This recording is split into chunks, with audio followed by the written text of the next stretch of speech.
Hello， 大家好啊！咁今日帶大家嚟睇一個非常之筍嘅一個周盤介紹啦。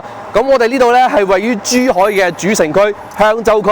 咁我身後呢就有一個碧樂城嘅一個大商場啦。咁可以睇到嘅話，有彭泰超市啦、瑞幸咖啡啦，同埋呢啲麥當勞啊、酒樓啊，呢啲都係應有盡有噶啦。咁而家2500蚊嘅一個月租呢，就可以喺上面租到一間房啦。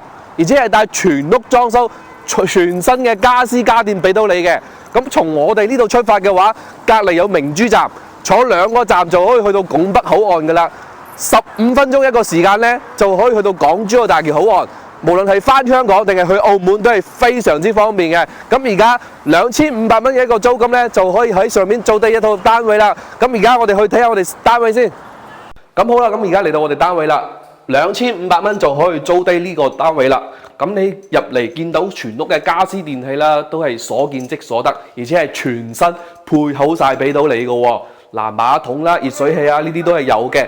咁呢個係一個創為一個洗空一體化嘅洗衣機啦，包括呢個電冰箱啦，都係全新嘅，仲未撕貼膜嘅喎。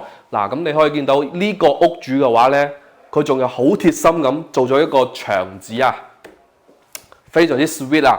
咁我哋呢套嘅話，每個月2500蚊嘅一個租金，咁出門口呢，就係我哋一個碧樂城一個商場啦，15到20分鐘就可以去到港珠澳大橋口岸啦。咁交通配套都係非常之成熟噶啦。咁如果睇完視頻有興趣嘅朋友呢，可以聯繫我